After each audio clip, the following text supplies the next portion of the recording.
करनाल से। राधे राधे महाराज जी।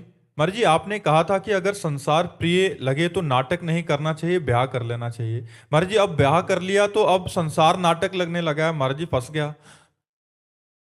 तो नाटक ही करो ना, क्या परेशानी? पति का नाटक करने में क्या परेशानी? पति तो प्रभु है। वो पत्नी जो प्राप्त हुई है उसके सामने पति का नाटक करो, पति के कर्तव्य का पालन करो, धर्म पूर्वक धन कमाओ, उसकी कामनाओं की पूर्ति करो, राधा राधा नाम जप करो, बढ़िया पार हो जाओगे। हमें सेवा करनी है क्योंकि भगवान ने दी है, तो आपको भगवान ने पत्नी परिवार रूपी सेवा दी, उसे करो, भागो मत। जो भगवान के द्वारा दिए हुए सेवा कर्म को, चाहे वो पदाधिकारी हो, व्यापारी हो, किसान हो, नौकरी वाला हो, ईमानदारी से अपने कर्तव्य के द्वारा धन कमाए और अपने परिवार का पोषण करे और नाम जप करे, उसे भगवत प्राप्ति हो जाएगी। विश्वास मान लो, विश्वास मान लो। उचित ब्रह्मचर्य का पालन करो और नाम जप करो, बिल्कुल भगवत प्राप्ति हो जाएगी। हमारी बात पर विश्वास करो।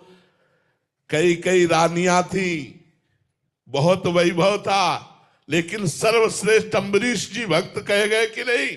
चक्रवर्ती सम्राट अम्बरीश जी।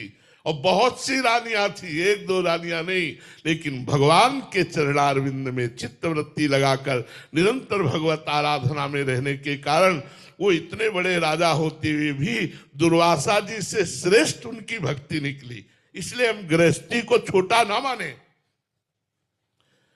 हम जितने विरक्त हैं, पैदा कहां हुए? गृहस्थ में।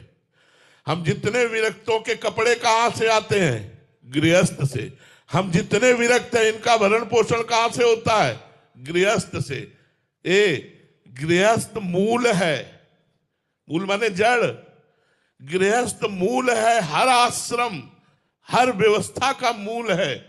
अगर हमको यज्ञ करनी है तो गृहस्थ से, भंडारा करना है तो गृहस्थ से, मंदिर बनाना है तो गृहस्थ से, हमें समाज सेवा करनी तो गृहस्थ। आप वो गृहस्थ हैं।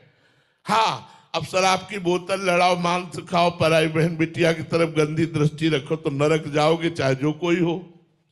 गंदे आचरण करोगे तो नरक की प्राप्ति होगी, दुर्गति की प्राप्ति होगी। यदि सतधर्म के द्वारा कमाए हुए धन से समाज सेवा, परिवार सेवा कर रहे और नाम जप कर रहे हो, तो आपको निश्चित, जैसे एक विरक्त को भगवत प्राप्ति होती है, वैसे आप गृहस्थ को भगवत प्राप्ति होगी। आप चिंता ना करें, आपको आनंद पूर्वक जिए, मौज मस्ती से जिए, पर गंदे आचरण न करें, पाप आचरण न करें, नाम न छोड़े, धर्म पूर्वक रहे।